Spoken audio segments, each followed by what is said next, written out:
Halo teman Dana, Happy Programmers Day. Nama gue Adi, gue bekerja sebagai Lead Engineer di Dana Indonesia, tepatnya di tim backend. Dan di sebelah gue ada...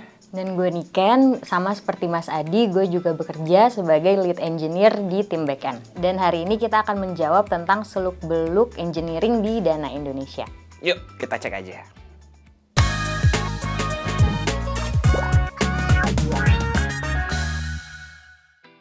Thank you. Ya, lo duluan. Nomor 2. Kita lihat ya pertanyaannya. Mitos versus fakta. Apakah programmer hanya kerja sendirian di depan komputer? Gimana tuh Mas Adi? Mitos. Karena kita pertama tidak bekerja sendirian dalam membangun sebuah fitur atau sebuah project. Kita dituntut untuk bisa bekerja sama dengan tim tech ataupun non-tim tech. Setiap harinya kita melakukan daily sync up dengan sesama engineer, ataupun QA, ataupun product manager, dan juga project manager. Semua ini harus dilakukan ya, kalau nggak projectnya nggak selesai sih. Dari aku juga setuju sih, karena kalau programmer itu bahkan kalau sendirian depan komputer pun nggak betul ya, karena kita sesama programmer pun pasti ada tektokannya gitu ya. Kalau misalnya ketemu isu atau blocker, pasti kita sama-sama consult ke sesama programmer. Keren. Iya. Ya. Pertanyaan nomor 7. Yuk kita lihat isinya. Pertanyaan buat Mbak Niken nih. Gimana sih engineer berkolaborasi dengan tim non-teknis? Oke, jadi sebenarnya bahkan sebelum fitur itu dibuat, waktu fitur itu masih ada di kepala dari tim produk, masih jadi sebuah ide gitu ya.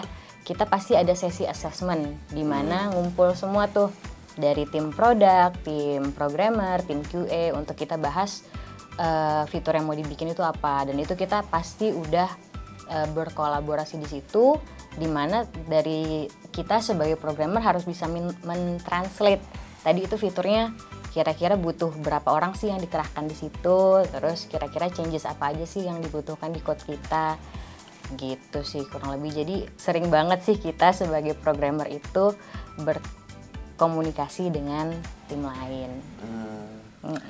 Kalau dari gue mungkin selain mengerjakan sebuah fitur atau project, kita juga bekerja sama dengan tim operations gitu ya.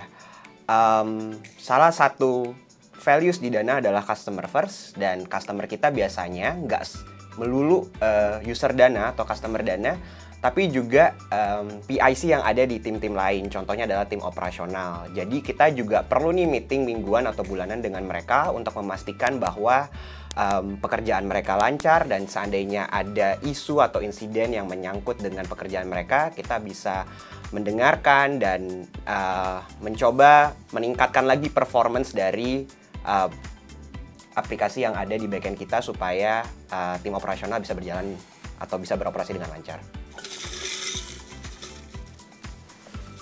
Nomor 3, apakah software engineer harus lulusan teknologi? Nah, gimana tuh Mas Adi? Jawabannya enggak ya. Sebenarnya nggak perlu jauh-jauh. Gue sendiri merupakan lulusan teknik elektro. Di teknik elektro kita belajar coding dikit banget. Dan di semester terakhir, gue mulai pelan-pelan belajar melalui buku, melalui online courses yang ada di internet, ataupun juga ikut bootcamp gitu. Awalnya memang sulit.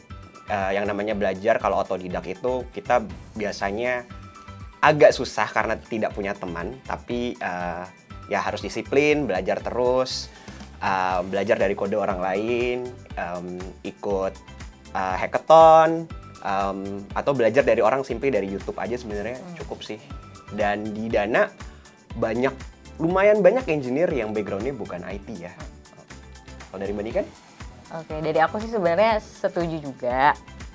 Kalau software engineer itu nggak harus lulusan teknologi, karena sekarang juga udah banyak banget sih resources di online gitu untuk teman-teman yang mungkin bukan background IT gitu, bisa langsung belajar dari sana. Yang penting sih apa yang teman-teman dapetin dari resources itu bisa langsung diimplementasikan, misalnya bikin project sendiri, bikin portofolio sendiri yang bisa buktiin bahwa kalian itu udah bisa dapetin ilmunya dan bisa mengimplementasikannya dengan baik gitu. Yuk, gantian. Oke. Nomor 4. Wih, ini kan banget sih. Apa tuh? Apa saja ritual wajib programmer sebelum memulai bekerja? Oke.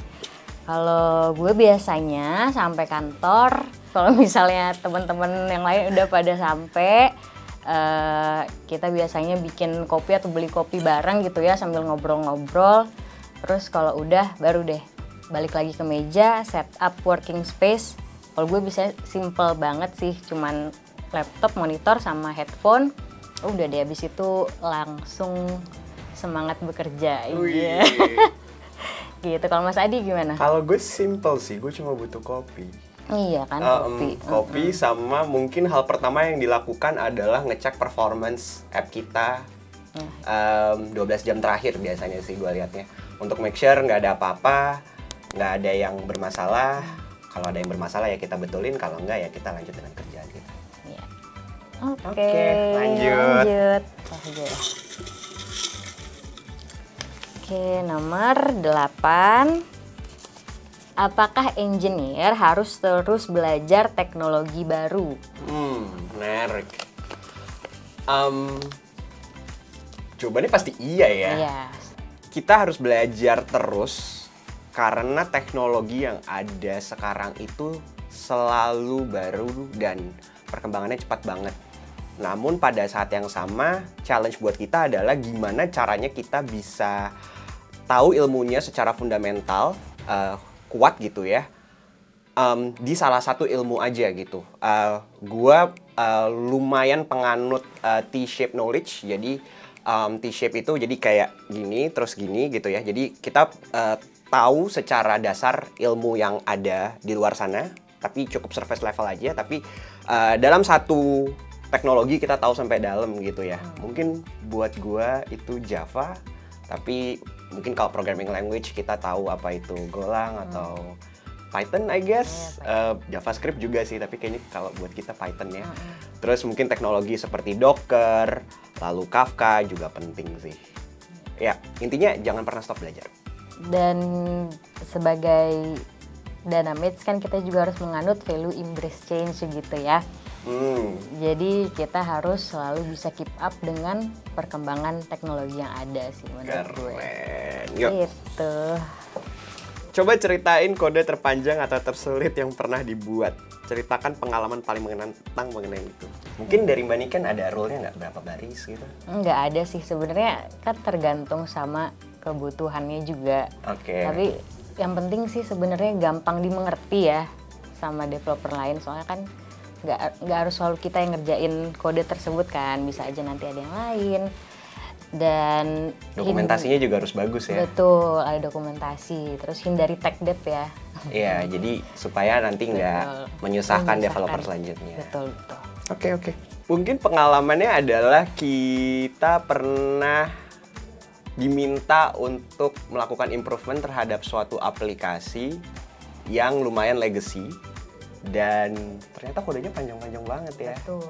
Dan waktu itu butuh waktu yang cukup lama, sekitar 3 bulan, untuk kita benar-benar mengerti apa yang kodenya lakukan gitu teman-teman. Akhirnya kita melakukan proses refactoring dan alhamdulillah sekarang udah lancar ya. Ya, mungkin tips dari kita adalah kalau bisa kode jangan panjang-panjang. Karena kalau panjang nanti developer selanjutnya pusing. Jadi kita harus mikirin gimana nih cara kode itu nggak cuma berjalan tapi juga bisa dimengerti sama yang baca gitu. Thank you teman Dana udah nonton video ini. Jangan lupa untuk like, comment, subscribe, dan nyalakan lonceng notifikasi untuk video selanjutnya. Dadah!